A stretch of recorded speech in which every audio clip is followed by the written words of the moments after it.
Hey, Mike. Hey. How's that hat stay on your head, like in a Oh, wind? yeah, no problem. No, very secure. Yeah. Okay. Nice. Yeah. How's that do that? No, but Right, right. so I guess our thinks we've gone insane at this point. But if they haven't seen our newest movie selection, Tenebrae, Yes. but yeah, it's our continuation of our tour of Italy. We had a western, a spaghetti western. We had last week. We had an Italian horror. This week is still in the genre of horror, but it's what we call a giallo, and it's a distinctly Italian style of movie. It's kind of a combination of a murder mystery thriller, um, serial killer Yep. and slasher movie horror. It's sort of like slasher movies. American slasher movies were inspired by these type of movies. They started in the '60s, flourished in the '70s, and sort of started. They were on the decline in the '80s. They still make them today, but they aren't as huge as they were in the '70s. And this came out in '82, so it's like the tail end of it. Dario Argento is a master horror director. He also Yep. he says he invented giallos, but people have pointed out. I think Mario Bava might have made the first one, what people consider the first giallo. But he's definitely a master of them. Dario's made his name for it, and this is sort of like his.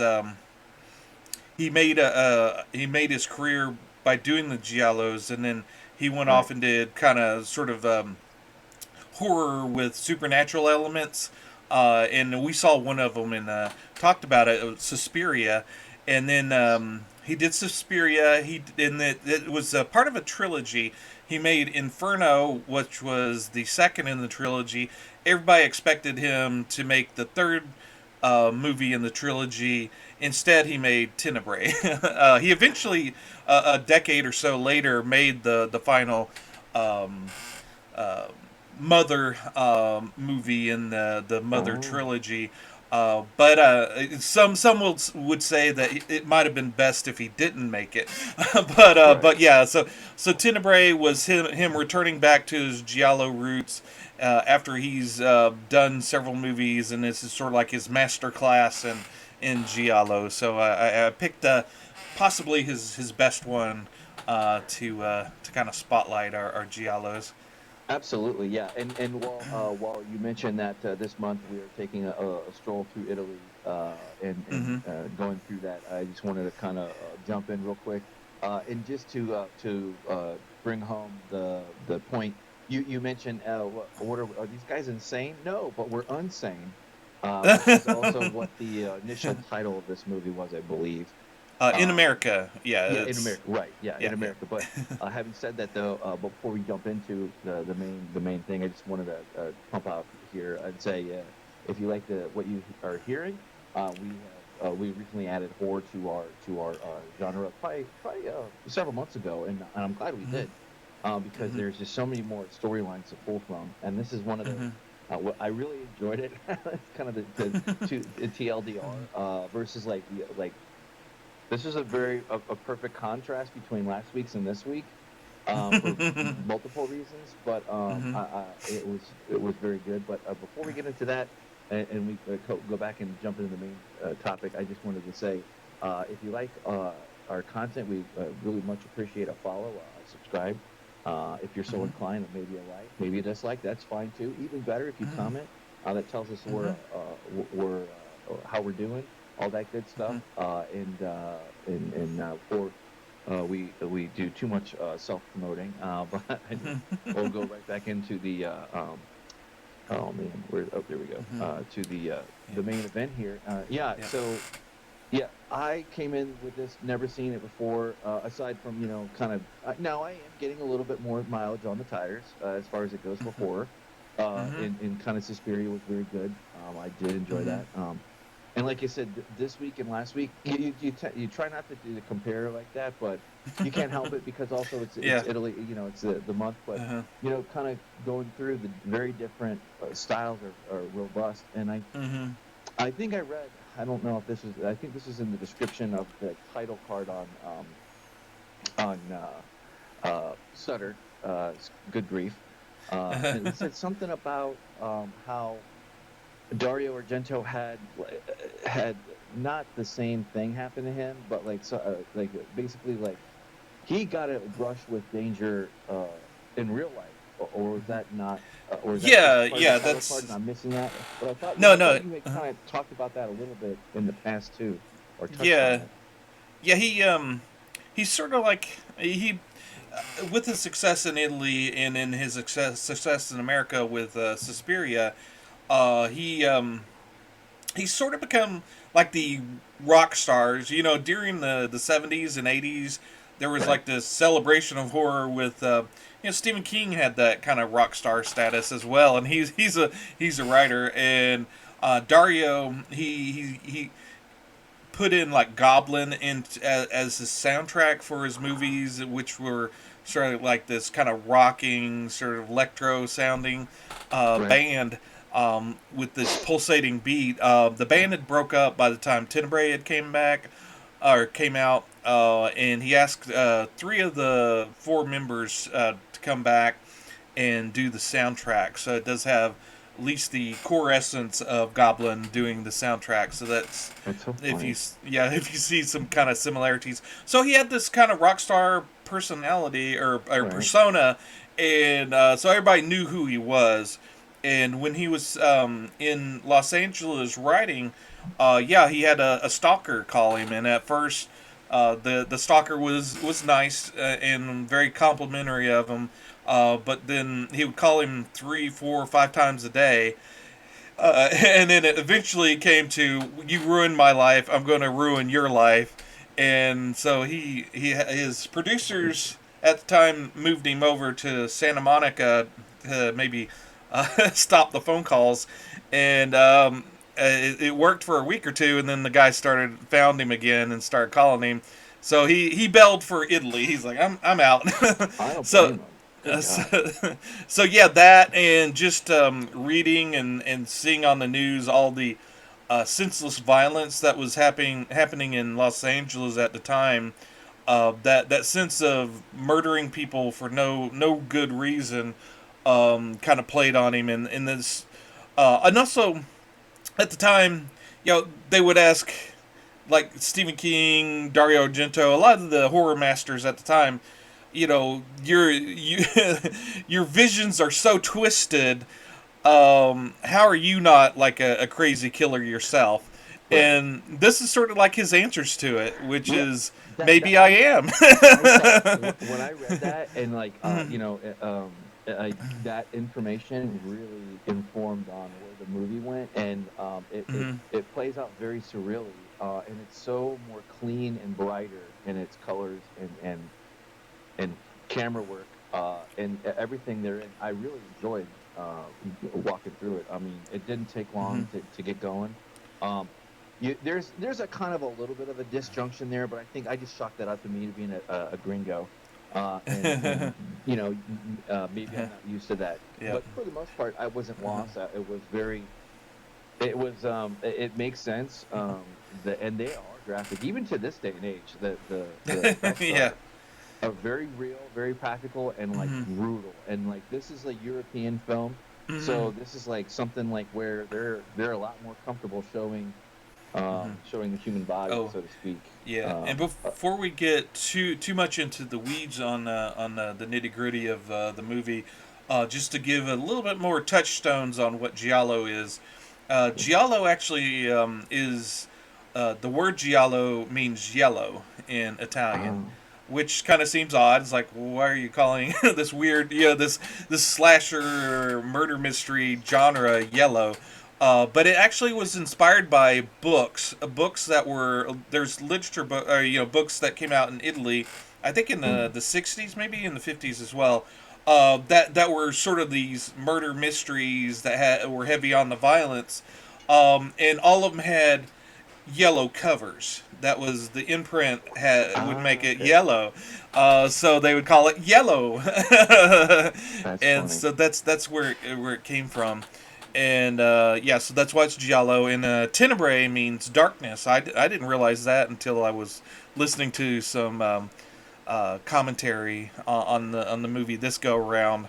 But yeah, Tenebrae is Italian for darkness. And also, did you Right. know we were watching a science fiction movie? No. Uh-uh. No. That sort of flew over your head, right? It did. That I did not catch that. Even on the loosest filter of my speculative fiction musings and love for it.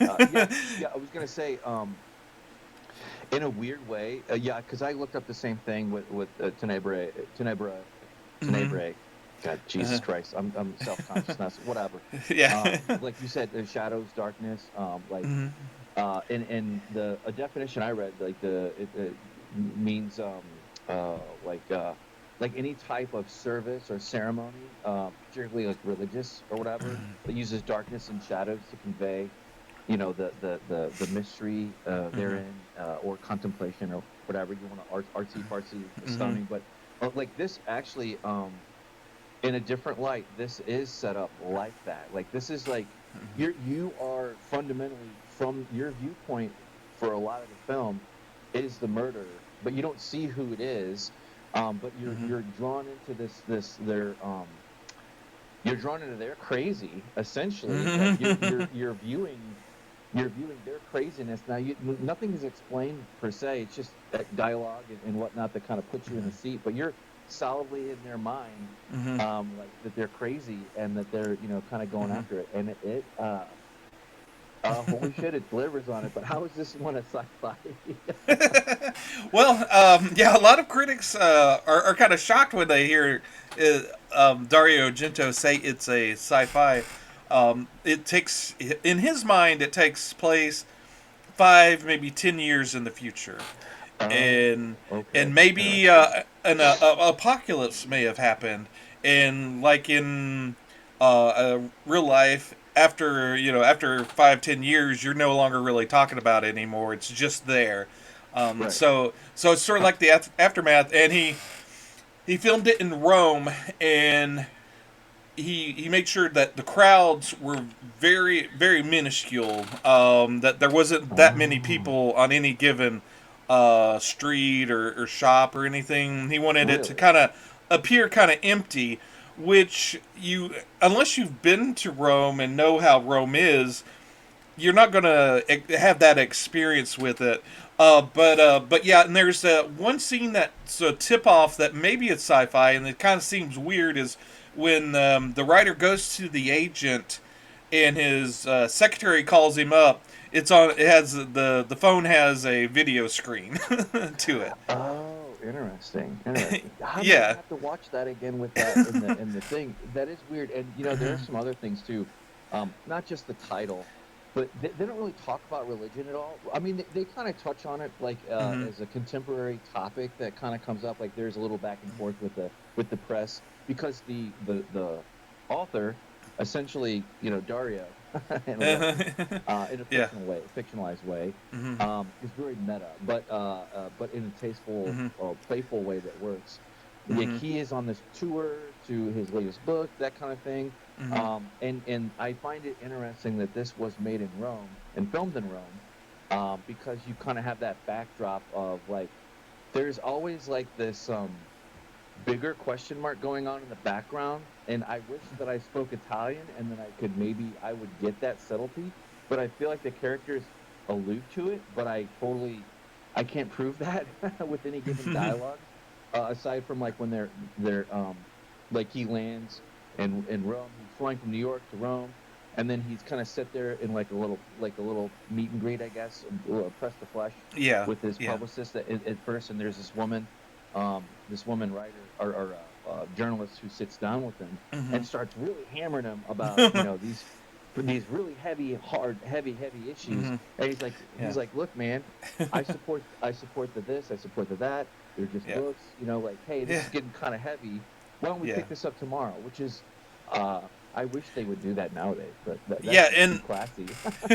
well, and then it's almost kind of topical even today because It yeah, is. she's accusing him of being a misogynist with his Right, work and sexist. Yeah, yeah, yeah. sexist and yeah, and this is a journalist because they kind of greet each other before they start talking, so you know Right, that they've known each other for a while, and he's kind of thrown back. It's like, oh, why are you attacking me like this? And right. that's very modern day as well. That's crazy, but I just got a kick out of that whole scene. It just Hmm. added to the enjoyment of the movie. Hmm. And it makes me a big Dario fan. I mean, I already am because I really like Suspiria for its own thing. But Hmm. like, good God, like I really wish I spoke the language natively, or maybe I need to go back and like look at it with subtitles because our captions.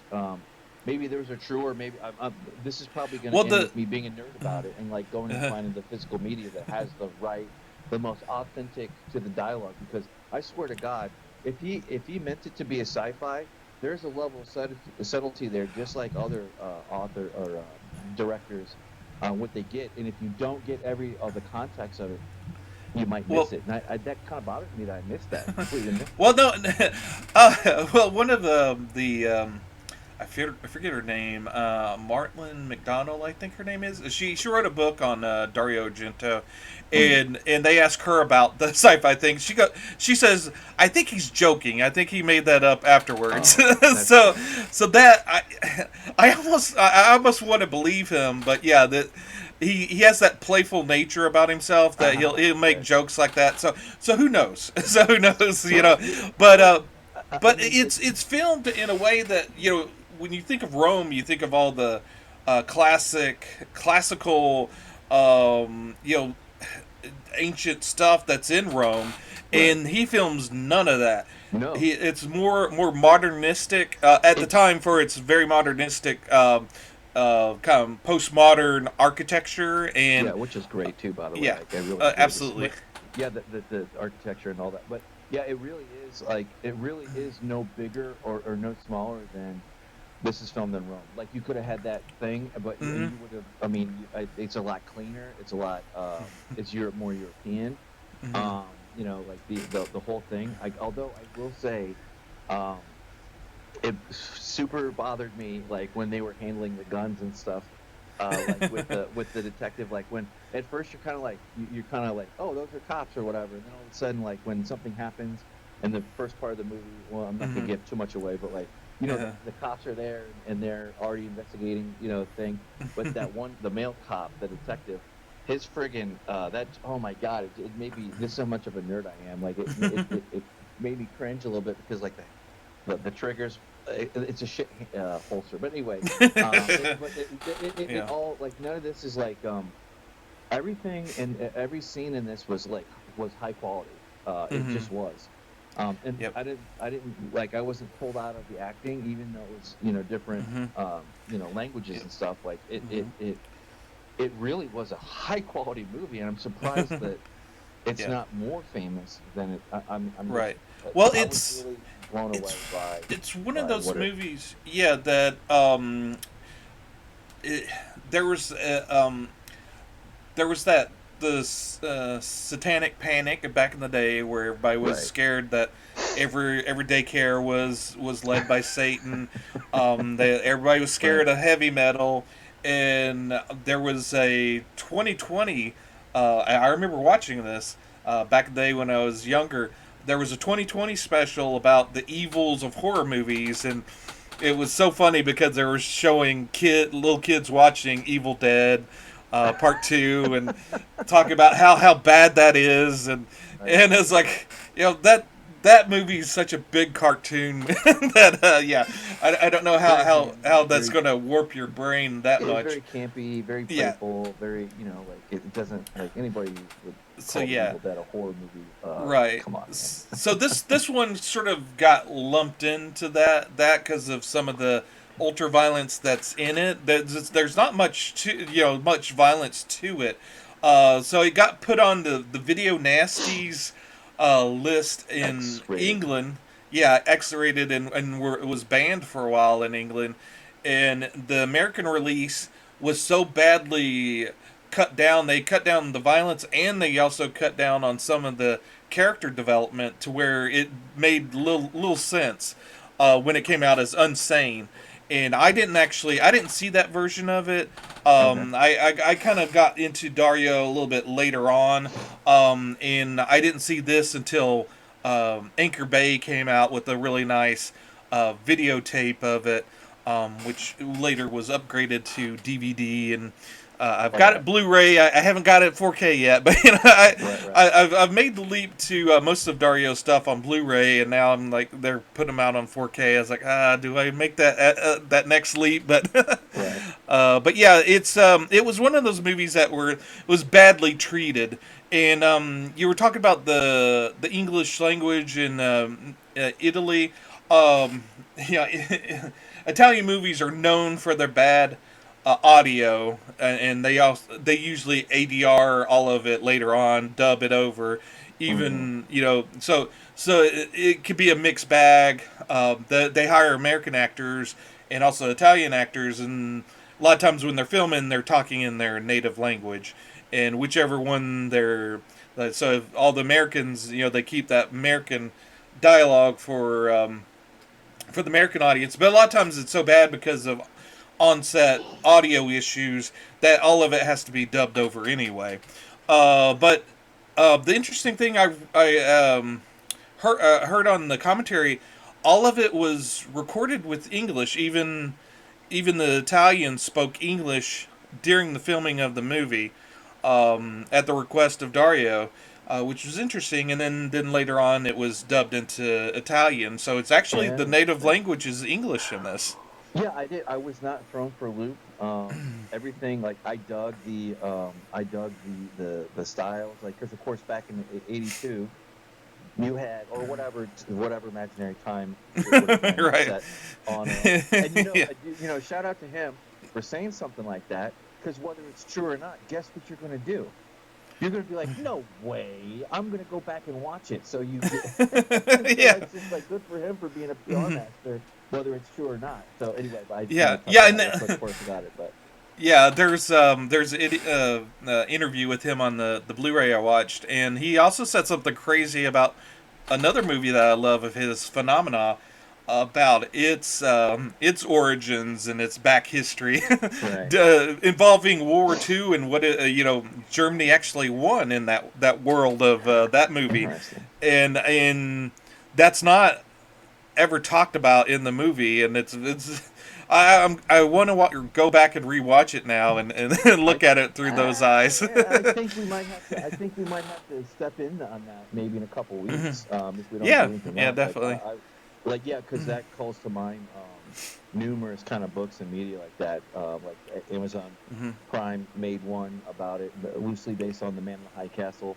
That book, which is a phenomenal book, but like alt history kind of sci-fi, whatever you want to call it. But it's just very good. I never finished the TV show, but that's a different thing. But no, I really enjoyed his take. The way he told the story. I was out into it. Nobody was like hamming it up. Like there was no William Shatner's here, like overacting or anything like that. Like it plays very uniquely in its era, and it's just kind of cool that something this old, as old as me, essentially is just as good. I was not taken out by the quality of it. Like I can't keep saying that enough, because a lot of times with like horror movies like this, at least in my opinion, like they either hit or they don't. Right.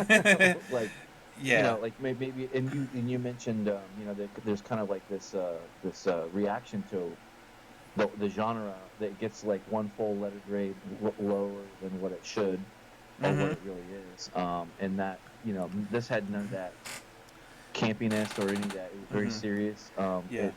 It worked and it's really actually well. kind of rated high for a horror movie. It's I'd 7 say out of 10. Definitely an 8, not a 7. Yeah, it's 10. Not Yeah, a right. 7. Yeah, right. I mean, maybe if you don't like horror movies or whatever, if you don't have patience, maybe it's a 7. But no, it's at least an 8 in my opinion. And I don't think it suffers from what a lot of 70s and early 80s movies suffer from, which is pacing issues. Mm-mm. A lot of No. those early movies are good, but they're kind of a slog to get through because there's a lot of times there's long dialogue scenes that are uninteresting, or they're a lot of times they didn't leave it up to the viewer to understand where they were traveling to, so you'd get a lot of traveling scenes and instead of just jumping to the next scene. Whereas this movie was engaging the whole time. You had some very interesting characters. Also, I think with it being a murder mystery, we have to talk about um, the back end of the movie, but we have to do it under spoilers. We don't normally do spoilers, but I think Yeah, our last section of this should be talking about the spoilers yeah, because I and really I'd want say to before, talk to you. yeah, absolutely. And before we get into that, I just kind of wanted to touch off and kind of tie up the loose ends. Like I believe Oh yeah. Luciano Tovali also was he also did this, was the cinematographer on Suspiria as well. Uh huh. Just to kind of note that, I don't, but I just wanted to mention that, and then Oh, and I had also that in my notes. also with the cinematographer, him and Dario were going for a look very much like Possession, which we Mhm. watched a few weeks ago, and it I makes can see sense. that. I Yeah, can see yeah. that. No, Uh-huh. that had that also had like when I remember that, like the shots are very bright, Mm-hmm. and it's clearly New York or whatever, like like when they show different locations, Mm-hmm. you accept that. Yeah, Oh, that makes yeah, sense. Yeah. yeah. And there's sort of like that gritty postmodern look to everything, and there's there's a someone pointed. I was reading on the Wikipedia page. There's a weird sense of duality throughout the movie. There's which will kind of make sense when once we get into the spoilers. But I wanted to mention a couple of them. Like there's two bums in the movie. There's Oh yeah. two car accidents in the movie. Oh. There's two scenes where you see guys fighting in the background, Right. Right. Right. That's true. and it's a touch of a great filmmaker to where he's smart enough to add that stuff in, and there's a tonal shift from the first half of the movie to the second half of the movie Hmm. that's interesting as well, which has that duality to it, which kind of maybe speaks on the nature of the movie itself, and one thing I didn't catch, obviously, there's two or three flashback scenes Hmm. with a woman, and it maybe the killer, a flashback that the killer's having, and that woman that's kind of spotlighted in it, that's tormenting the guy in the flashbacks. Red Shoe Uh, Diaries. yeah, yeah, yeah. She's actually a transgender woman, and that's never ever pointed out during the movie. That's crazy. That's Yeah, crazy. it's kind of interesting. Yeah. Yeah, it is. And speaking of that, the Italian version of the film, according to my notes, had an additional scene that kind of re-upped on that initial scene that we got, like where there's kind of that tense exchange about, hey, you're a sexist, you're a misogynist. What do you have to say for Mm-hmm. that? Because all your Yep. books are like this. This certain pattern follows them. Mm-hmm. But in that scene that I've never seen, it would be really cool to track that down, if that's Yeah. a thing. But Uh-huh. Peter Neal, the author, is attacked by a group of feminist activists who are protesting his misogynist writings. So I don't know if Yeah. you came Yeah. across that, but Yeah. kind of before we like really deep dive and Yeah. we throw the Yeah. spoiler flag Yeah, up. and that female interviewer, later you find out she's a lesbian, who's dating a bisexual woman, and there's a little tension That's true. there. There's some Right. tension there, yeah. And Dario said he was very upset with the Italian Film Board because they rated it as an 18 movie. He liked to have his movies as a 14, but they rated it as 18 because it's obviously Italy's Catholic, and they frowned upon um, the gay relationship between the two Right. women, and they rated it higher so that only adults could watch it because of that. Which you kind of think of Europe as very open to sex, Right. as opposed Hmm. to America that's very puritanical traditionally. So yeah, it's interesting that yeah, Italy had that issue with this movie. So maybe they're not as free spirited as we thought. Well, yeah, obviously, but you're talking about like something that would have never been, even entertained in America, and obviously that played out as Hmm. history went on, and how this was released over here, and Yep. how heavily edited it was, and how Hmm. what say what you will about them, at Hmm. least they let the original content be. Hmm. Yeah. But I think that if there ever is like a 4K original Italian release, and we do get the benefit of that scene, I Hmm. mean that just would make it even more perfect to this day and age Yeah. for all the thing. Like it's really funny how 40 years ago, they still have the same hot button issues that Hmm. we have, and Yep. they don't he doesn't shy away from any of that. I mean, it's very subtle or whatever, but it's Hmm. not like it doesn't take you out of the whole thing, Hmm. which is kind of funny. And I Hmm. think that, and this is just one more nail in the coffin of modern, Hmm. template-driven movies. You don't got to tell me, beat me over the head Hmm. with whatever. I'm a big boy. You're a big boy. People are big boys, big girls out there. They Yep. can kind of figure it out themselves. Like that's the Yeah. beauty. Like I think I love that too even more for this. But Hmm. anyway, I Yeah. was gonna There's say I just wanted to there's kind of no there's no grandstanding in the movie. There's no preaching. There's nope. nothing. It does touch upon these interesting topics. But the story is king in this, and yeah, Yep. that's the main focus. Also, I forget the name of the main actor in it. Anthony, I'll butcher his last name. Um, Francisca, Gisco, friend. yeah, Yeah, Gisco, he he yeah, actually he was not Chelsea, Dario's first choice. His first choice would be Christopher Walken, huh? which would have been Interesting. interesting. But I think he got the right guy for Uh, it. I I don't know. Like I mean, and if we had Rick and Morty's multi-dimensional cable service, like maybe it Yeah. would be cool to like tune into that channel Hmm. and see that version at least once. Yep. But I was gonna say too, just some kind of like little fun Easter eggs. The characters, like the main characters are named that like Peter Neal is a reference loosely to Peter Sable, also a famous horror author at the time, Hmm. and his assistant um, Anne Rice, whatever. Uh-huh. Maybe that's true, maybe it's not, but it came up Yeah. in my research. But who knows? But anyway, Yeah. yeah, this checked all the boxes for like offending everybody too. Like there's a lot. Yeah. Um, Yeah. There's just to talk a little bit more about the cast. His assistant Anne is played by Dario's then. I don't think they were married, but it was his then girlfriend Daria Nicoletti, who actually worked on with Dario in previous movies, and she actually co-wrote Suspiria and Inferno with him. But yeah, they were kind of on the rocks during this movie, and she really didn't want to do this.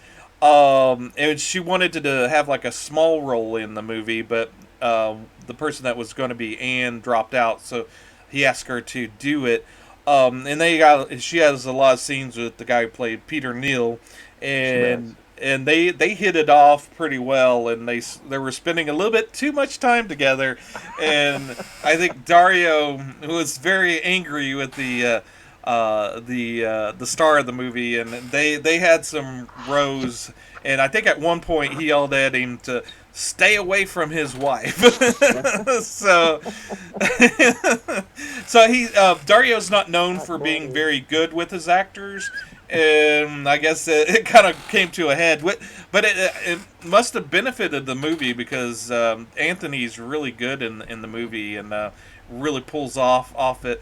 And there's a scene at the end. We won't get into it right now since we hadn't hit spoilers yet. But Mm. Daria gives a very long scream at the end of it, and she said that was sort of like that was one take of her screaming, and she said that was just her letting everything out, all the frustrations out from this movie, filming this movie, because it's the last scene that they filmed, and yeah, it just went on forever. Yeah, And she said that she surprised Dario and the crew. They were just kind of sitting there with their mouths open as she was letting out that scream. yeah, well, she left nothing on the table, that's for damn sure. But yeah, and with that being said, we are more than over our halfway mark, more than likely. Hmm. So from this point forward, we are going to open up the floodgates to getting real.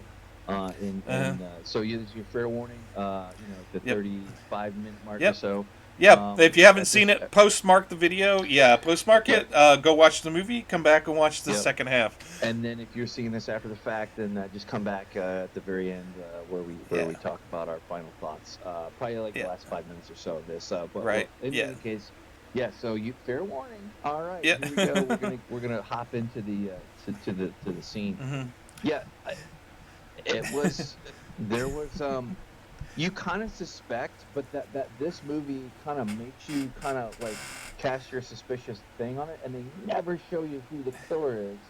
And the funny thing that is kind of like subtext throughout this whole thing, and I think they only touch on it maybe once or twice, is like when the police are kind of they're in and out of this, they're investigating this, they're like, hey, you can help us out, blah blah blah blah blah, and there's like that whole thing there, but there's only a few times like where they just everybody assumes, it's a he killer, that's one thing that I want to mention, but they kind of touch it, could be she, but they only do that like very lightly, Right. Yeah. if at all. Yeah. And you don't memorize it, or you don't. Hmm.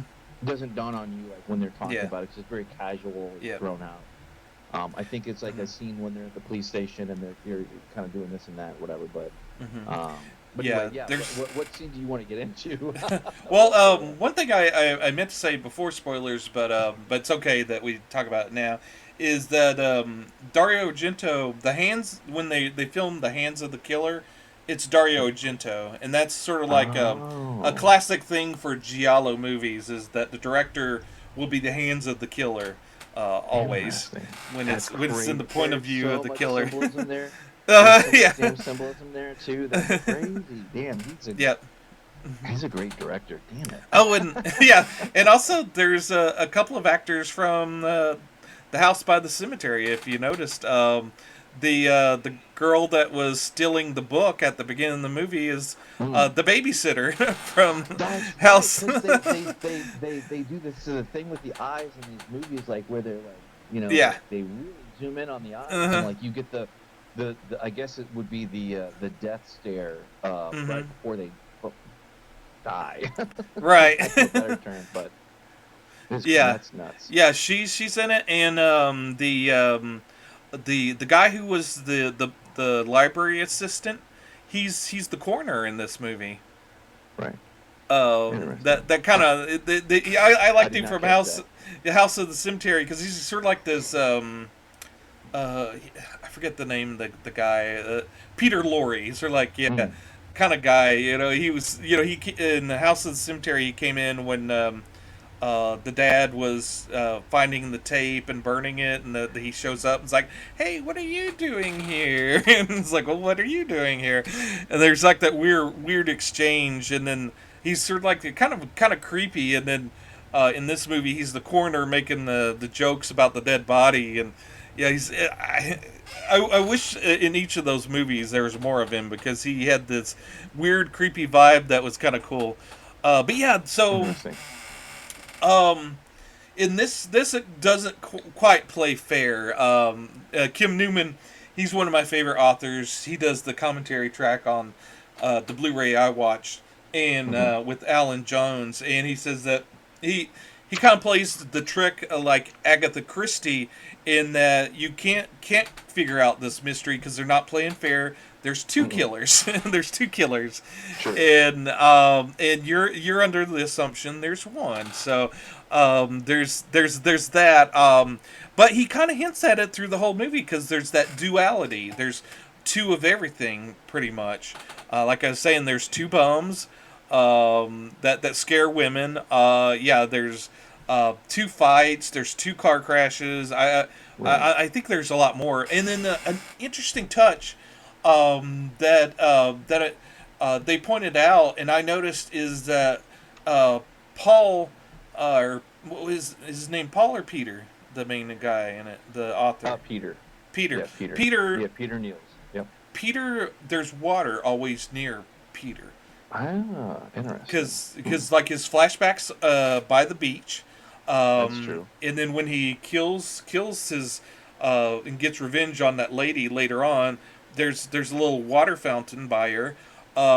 There's when he the scene where um, with that younger girl, he's having her fix the hot water, Right. and when he erupts into his killing spree, it's pouring down rain.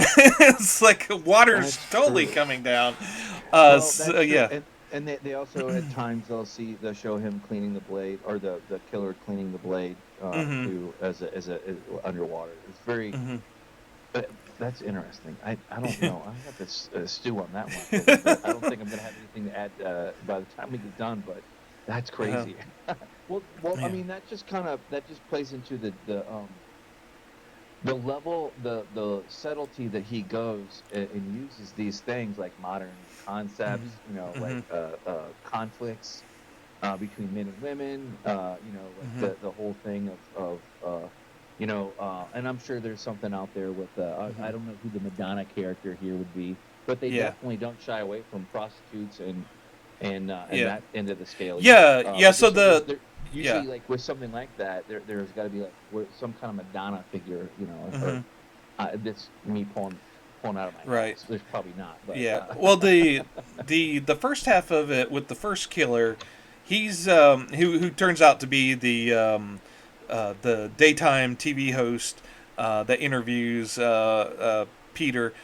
He's sort of like obsessed with purity and right and wrong and degeneracy, and he talks to Peter about the degenerates in his book, and Peter was like, right, no, they're not degenerates. I mean, sure, we're both Catholics, but there's nothing wrong with being gay, and right, he says the killer's the one that's a degenerate and that's killing, and and the interviewer that's actually the killer, he's very focused on that, and that's why he's killing these people, right, just for being degenerates. The first lady for being kind of loose and being a book stealer, stealing stuff, and then the two the gay, the lesbian and the bisexual woman. He kills both of them for being degenerates, and and he kills the younger girl, just because she finds out who he is, right. and he has to kill her, and then there's a very interesting scene, because I think it's smart that they did not cast, or that Christopher Walken turned it down, because if he had been the actor in it, you would have known right away he was the killer. There would be no mystery. But the actor they got as Peter played it very good. There's that scene where he figures out that guy is the killer, and he's like, you see him looking up and thinking, and you realize after seeing the movie that he's thinking, oh, I could start killing people. I could kill him and then kill off the people I want to kill, and Right. and have it framed as the original killer. And that's uh, he plays a few scenes there where he plays it likable, so that you really like the guy. But so you don't really, even though a lot of the scenes kind of hints at that he's the killer, you just kind of naturally kind of step back and don't think of him as the killer, because he's a likable guy. Right, right. Yeah, they I guess that's the kind of the twist with these kind of movies of like there's a twist that you kind of and this had quite a few. Yeah, Definitely toward well, the end, it corkscrewed yeah, because there's a and lot of oh boy, there's a lot of murdering. yeah, yeah. They said that someone pointed out that there's a killing every 10 minutes in this movie. so Oh, so interesting. it's very very death heavy in this. There's a lot of scenes that don't make sense. Is like there's that scene where the lady interviewer, after she fights with her lover, and she thinks she hears something, maybe an intruder. She takes that opportunity to change shirts, to change the R- shirt into another shirt that looks almost exactly the same as the Right. original shirt. But you do get that cool looking that rip of the shirt and reveal of her face. So Right. and there's also scene where it looks like it may be the killer looking at them on the outside of the building, and there's this Mm. crane tracking shot where it goes all over the building. You would almost think it's the path that the killer would take to get into the building, but it's not. It's all kind of all over the place, and uh, in America they wanted to cut that scene down or cut it out, and Dario refused to have that removed. And Kim Newman, the commentator, he said that this kind of just shows you the meaningless brilliance of his vision, because it doesn't really have any meaning overall, but it's just brilliant to kind of see that because it's probably it kind of looks like his maybe the killer's eyes kind of roaming the building trying to see his path into it, and Mm. it's very kind of eye catching, and yeah, it's but yeah, he throws in all these little nuggets that maybe don't mean anything, but also he throws in a lot of interesting clues as well. So maybe it's his way of kind of confusing the audience so they don't guess. Also in Giallo movies, a lot of times they kind of over explain the killer's methodology and their psychology on why they're killing. Whereas this Right. movie is kind of atypical in the sense that they do have a couple of flashbacks, but you really don't understand. They don't really get into the nitty gritty of the psychology of what where that killer's at. And I think it goes No. back to his idea of the senseless nature of some violence. How they just kill because they want to kill.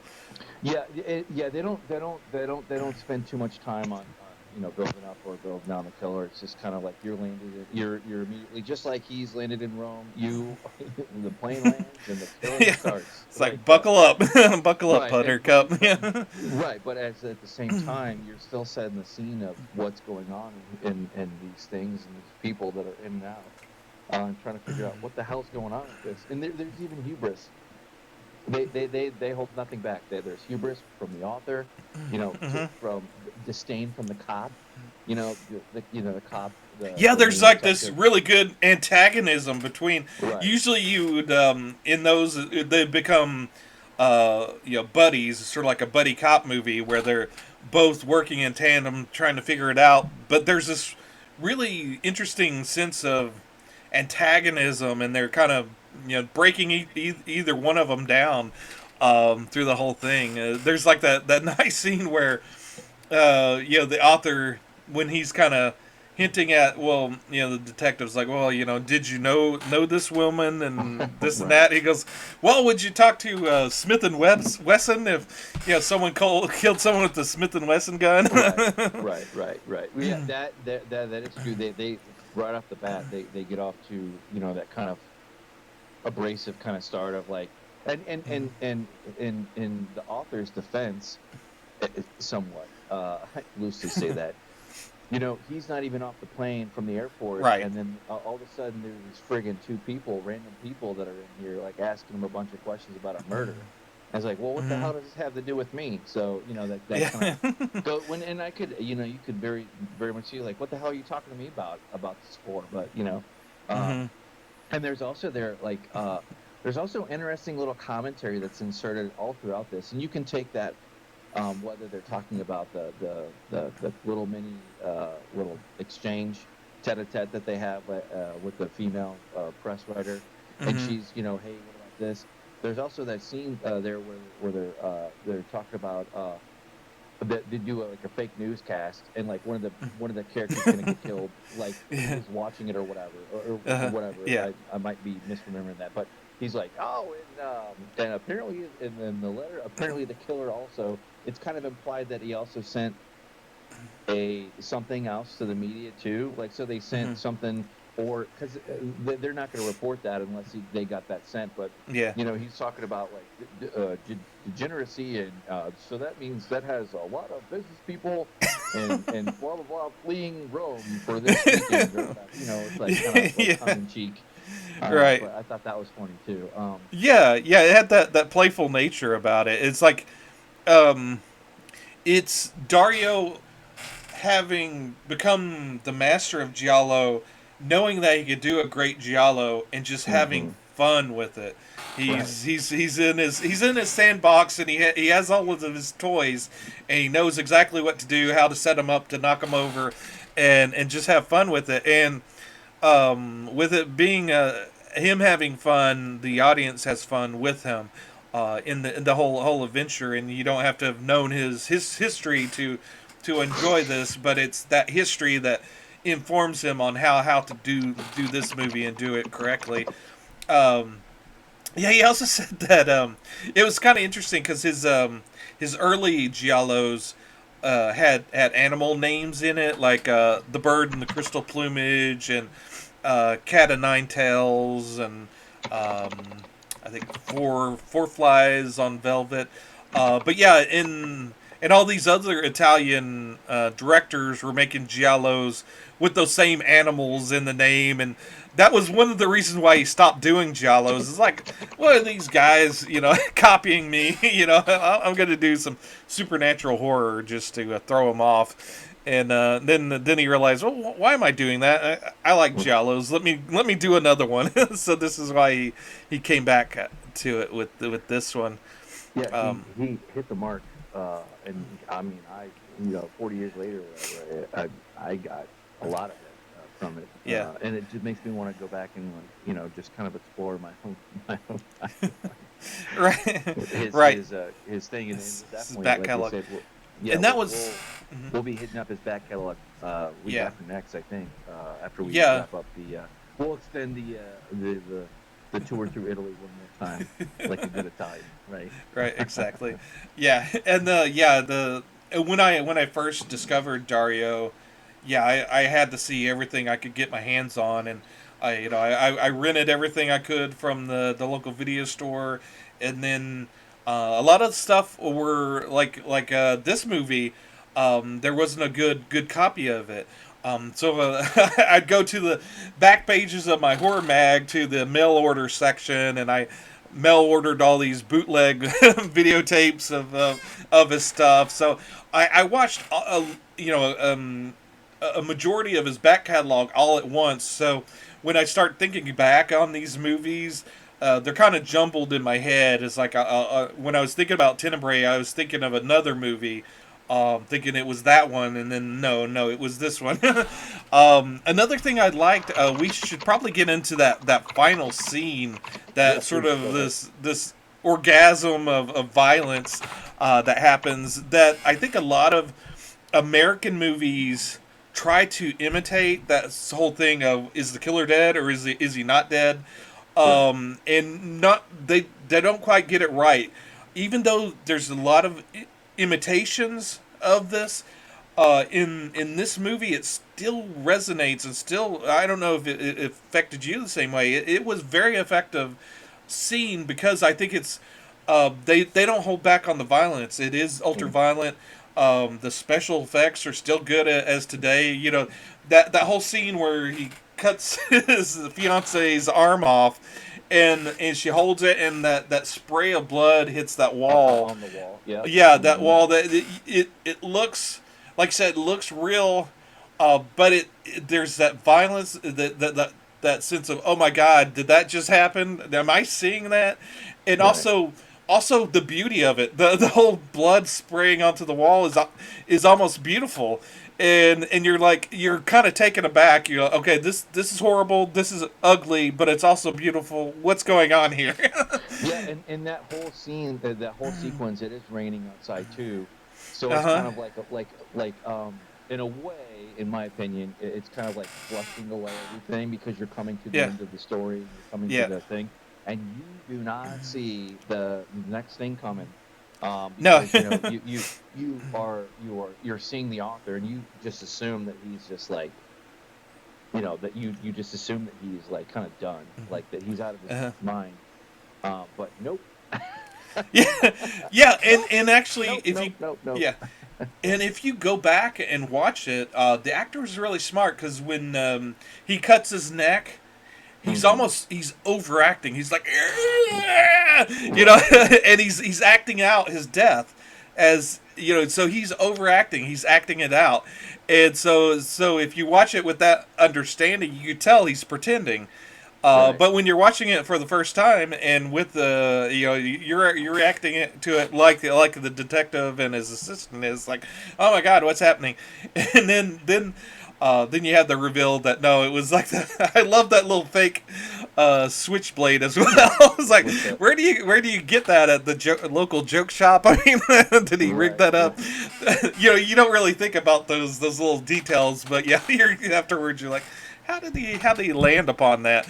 But and then there's that scene, that classic scene where you've got the detective, um, and he bends down, and then there's the killer behind him. Yep. That's been imitated so many times. This is the original take of that. That's the first time anyone ever did that in a movie, and Dario did it, and it's been imitated so many times.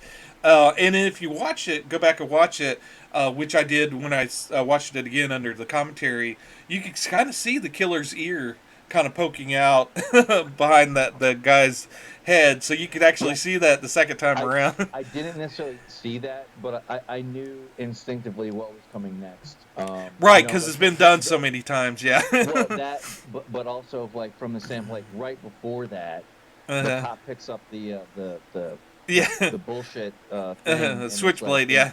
it shows you this red button that you just want to push Yeah. or whatever, and then you see the holes and blood spurt out the fake Yeah. whatever, and it's Yeah. like, and then it just kind of hangs there for a minute, and it's just hmm kind of like you can kind of see the wheels Yeah, spinning you in his could, head, and something's then gonna happen. it's like, Yeah. oh, oh, there we go. Yeah, Yeah, and then yeah, there's the final scene where that sculpture, the arch sculpture, kind of hits the door, and his right. assistant pushes through and kills him with the art. Um, and that's kind of like Dario's final punctuation on this whole debate of whether the whether or not art kills. Yes, it does kill. It actually kills the killer. That's funny. That's funny. That meta commentary on it. I did not hmm pick that. I mean, I saw, honestly, the very first thing I saw when I saw that spiky ass sculpture, I was like, uh-huh. how is that going to be used? Yeah, yeah. I was like, Like, okay, yeah, and what's then and going then on here? you see the whole thing, and it's like, oh, I guess it's not going to be used. And it's like, nope. Guess what? Yeah, Yeah, it there's does. and also on that scene, I have not seen the movie. Let me see if I could. There's a movie called Dead Again from 1991 that Kenneth Branagh directed, and Ken Newman, the commentary guy, he says that that whole scene with the art sculpture and everything is directly lifted from this movie and put in on the end of that movie.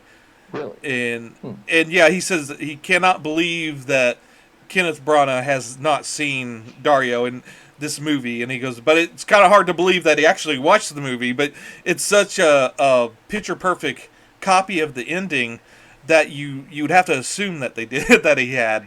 But Right. yeah, I found that kind of interesting. I hadn't seen that movie, so that might be interesting to go back and maybe at least watch the ending of that. Yeah, maybe we'll do like a supplemental to this if it has enough tail Yeah, yeah, to and the when news here. the commentary was recorded, they mentioned, and it was in 2013, that there was interest of remaking this movie, Hmm. which would be kind of interesting. I don't know. Yeah, I would almost say don't remake a Dario Argento movie, but they did remake Suspiria, which we reviewed, and the remake of it, and I think you liked it a little less than the original. I liked both of those together.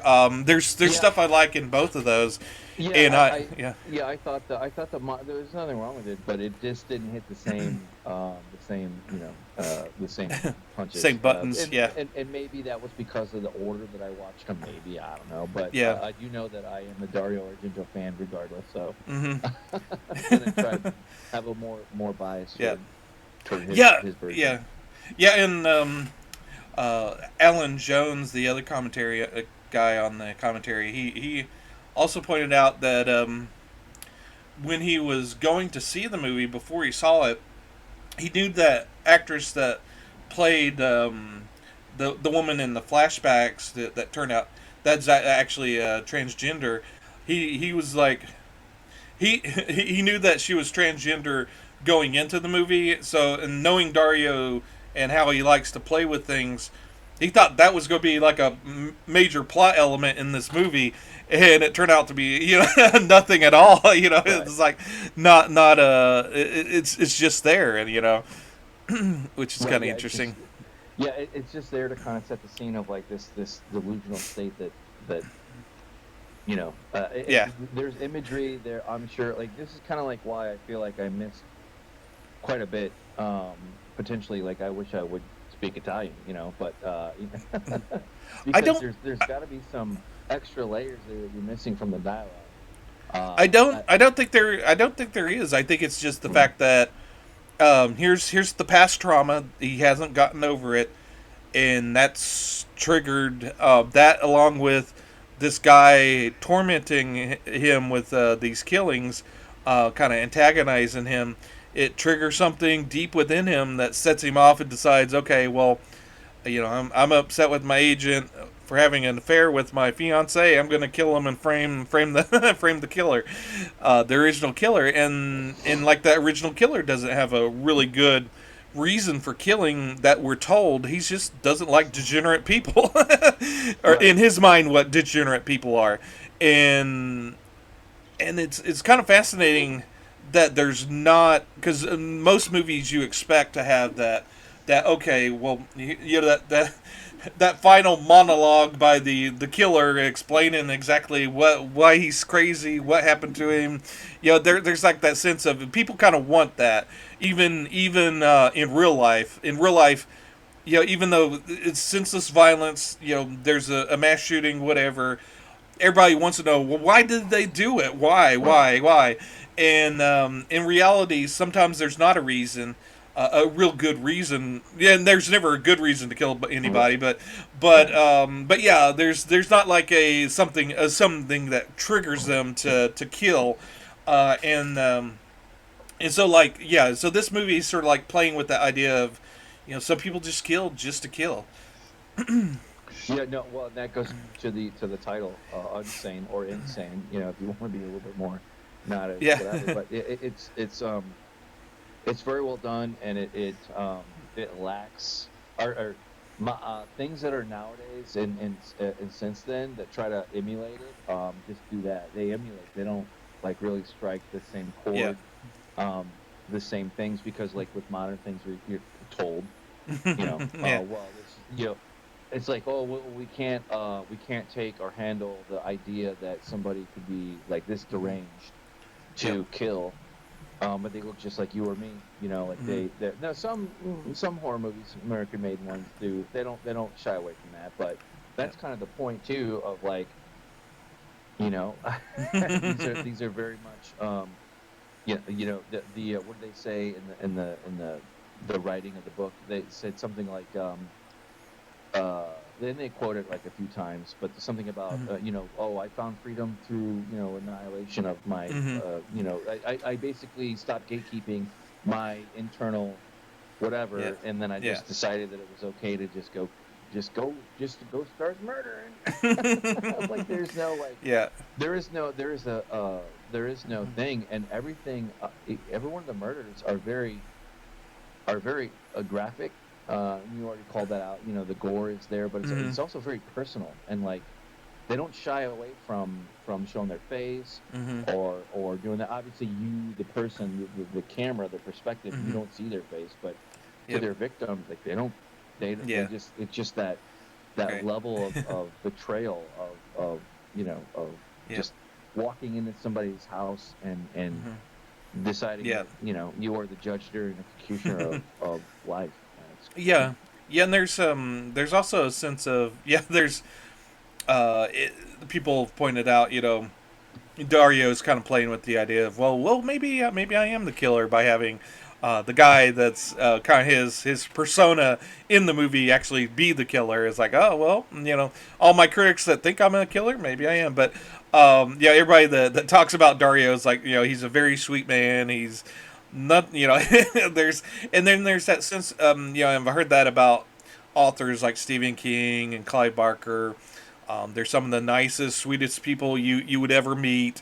It's just that they get all that darkness, that Tenebrae out on the canvas, on their film, on the page. right. So they kind of exercise their demons out of them, whereas I guess killers do it a different way Right. by Well, actually just killing. yeah, and any good author, no matter what, they know how to draw from themselves and kind of put a little bit of themselves in the writing, not the novel or the movie. Yeah, But he does that masterfully here as well. I mean, it's yeah, just yeah. There's it's up there with any science or excuse me, yeah, any really great horror novel, I yeah, would imagine. Like yeah. I've only read a fraction of what you have, but like Stephen King, I'm no stranger to that. Um, Certainly a little bit more open to his storylines that involve, Yep. some kind of an extra little sci-fi kind of kick Uh-huh. that I've read personally. But doesn't matter. It's still Yeah, yeah. It's songs sort of like like time. how I said, the last week, how the house by the cemetery is sort of like putting Stephen King through an AI and kind of getting a generated story that kind of seems a little bit like Stephen King, but not really. Whereas this is sort of like pure Dario. Right. This is unfiltered, and a lot of times you'll talk about movies being from the 70s and 80s of being of their time. They're good for their time, but this movie is kind of Right. timeless. I think it's also the kind of the look, the fact that he kind of try to set the locale of it 5 years in the future, so it has kind of it still has kind of a dated feel to it, but Right. not quite. It's not Not a really. not an error that you could pinpoint. It's not clearly 80s. It's not clearly 70s. It's sort of like this weird kind of in between, and the fact that a lot of movies today or shows are trying to emulate the 80s or the 70s or whatever. Horribly. Yeah, horribly. Yeah, it kind of fits in kind of beautifully with that landscape of movies, and it kind of shines through being the how well it's written and put together. And some people say with that love Dario's movies that this is probably a lot of people say this is the last great movie by Dario, and Mm. everything after it is to lesser degree. I don't particularly agree with that. Maybe I know like the last few of his movies are not good, but there's still a few of them after this one that are stellar. Yeah, And I look forward to kind of taking you through some of the yeah, greats. I obviously I only have a few under my belt, literally not even a few, but regardless, it is true that like towards the end, there's a big fall off. That's been launched at many famous, very legendary authors. Like it's very rare for them to kind of like that. That's a common refrain that's kind of brought up, like for property that we've already covered, like Dune. Like once the dad died, then his son kind of had all these notes and then whatever. Same thing for Heinlein. Like Heinlein's like last 10 years or so, his novels are kind of they're kind of out there. Takes a true fan to really appreciate the what he's getting at sometimes. Hmm. But all that being said, maybe that's true, maybe it's not. But all I know is that I haven't seen a bad Dario Argento film, and I'm Right. sure I'll say it when I see it. But Hmm. like, damn, like I'm gonna enjoy. Never mind that crap. I'm gonna enjoy Well, what I see when I see it. his last three movies I have not seen, so it might be interesting. And I looked, and they're all still available either on Okay. Tubi, Prime, or whatever.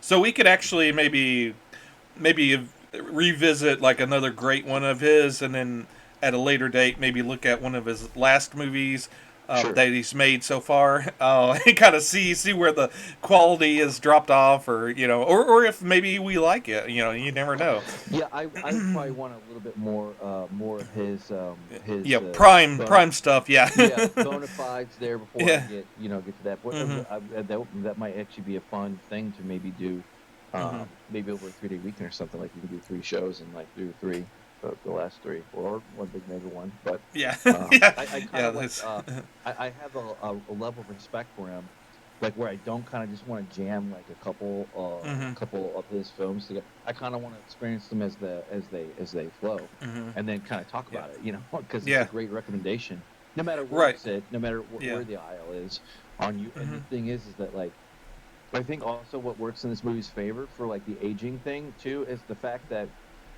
most Americans don't know what the hell cars looked like in the 80s.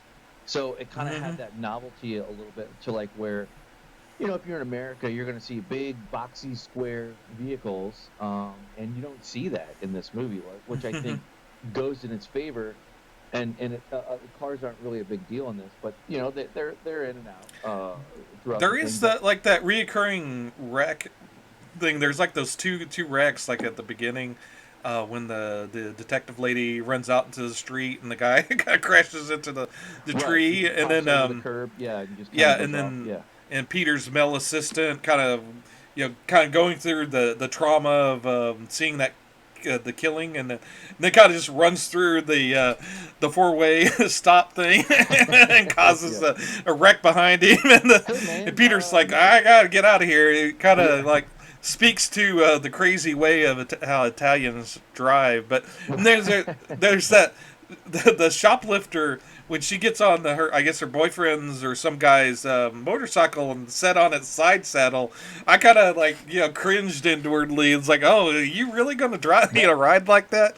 I noticed that, and I also noticed when the young girl, the father's daughter Uh-huh. character, like went off with her boyfriend or whatever, friend or Yeah. whatever, and the dude popped a wheelie like right off the bat. Like That's I another was like, duality. There's another duality with the two motorcycle scenes. yeah, That's exactly, yeah. interesting. Uh-huh.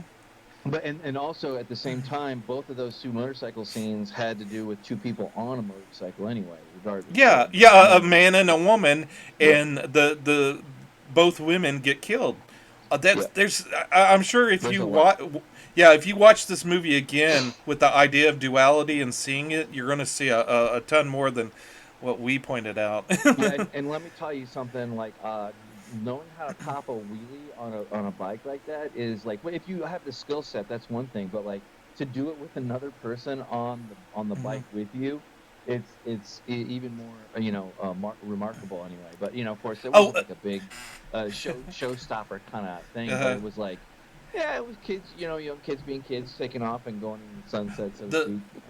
the cool thing about that also that that guy that's driving the motorcycle. I don't know if they had a stunt person to do the I would wheelie have or to not. think so that they would. Um, but yeah, the guy that's playing her boyfriend in that scene is Michelle Savio, who he was the assistant director on this movie with Huh. Dario, Interesting. and he actually went on to direct a couple of classic Italian horror movies, The Sect and The Church, that Dario helped him on, which are really good too. Which we may have to visit visit as well. Interesting. Well, Yeah. then just you open Pandora's box in this movie, and like there's like that's just a great thing that it keeps that's why spawning more yeah. and more and more. Like that's the hallmark of a great fucking movie. Like when Mhm. you get drawn in, and not just for the quality, but there are other knock-on effects. So like we Mhm. got it. We already talked about a couple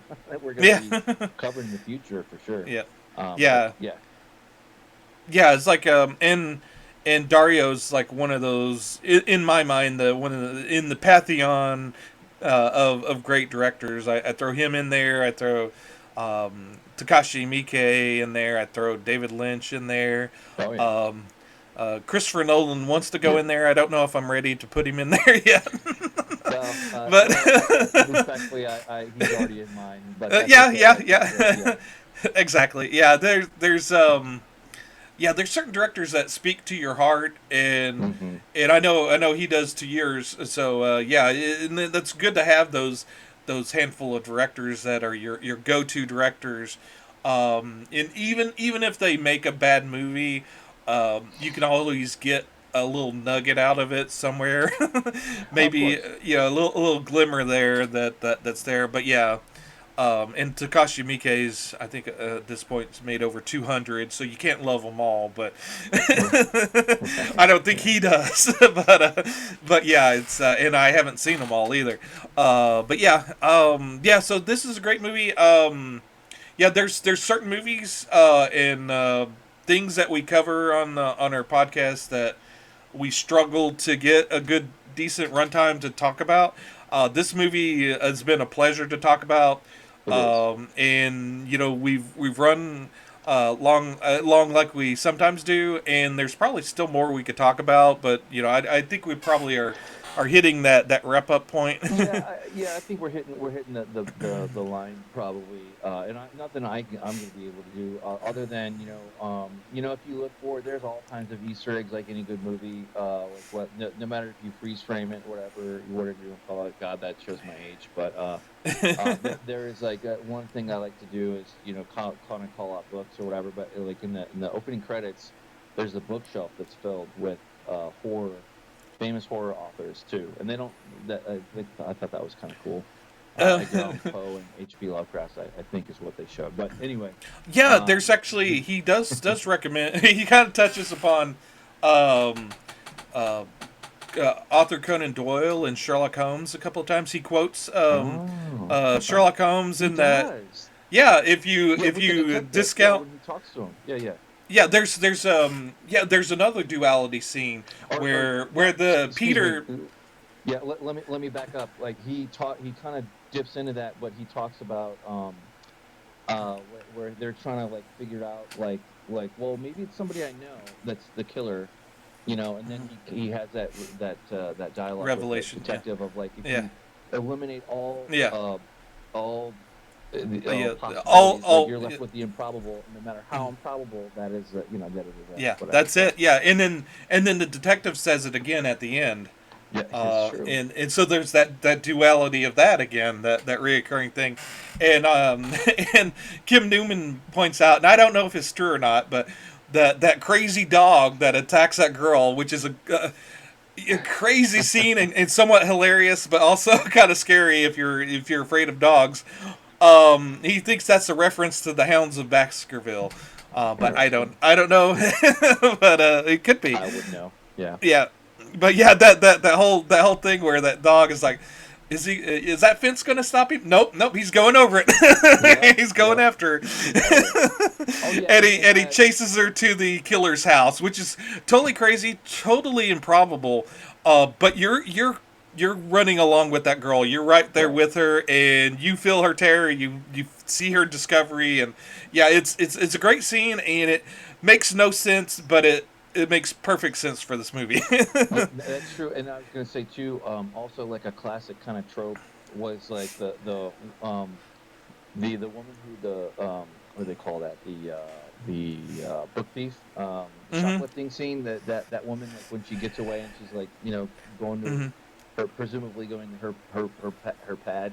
She's kind of Uh-huh. got that the key jingly scene and dropping them, Hmm. or maybe she didn't drop them, but she couldn't get in there Yeah. fast enough to like Right. Yeah. stop like the bum from attacking her or whatever, the groper or Hmm. whatever you want to call it. But I saw that too, like the but it all kind of it doesn't get old, is what I'm saying, I guess. Like where it's just like, oh Jesus Christ, you know what's gonna happen next, that sort of thing.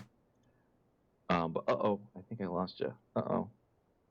Uh, all right. So we're back. So we had a little Hey. Yeah. minor technical hiccup, but Thomas, you were making a point here on the last few frames here.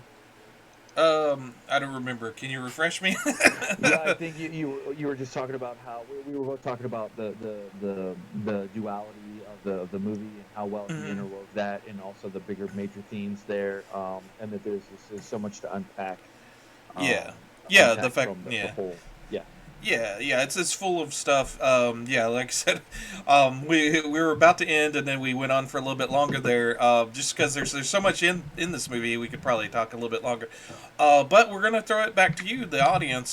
Do you have a favorite Dario Argento movie? I'm gonna post Please. this on the Shutter Reddit because we always seem to get a few views from there.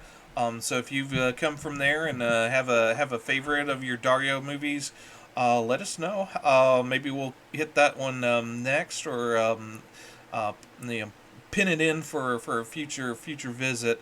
But yeah, if you agree with us, let us know. If you have some quabbles with what we've said, feel free to say down in the comments, and just let us know how we're doing. Yeah, are you finding us entertaining?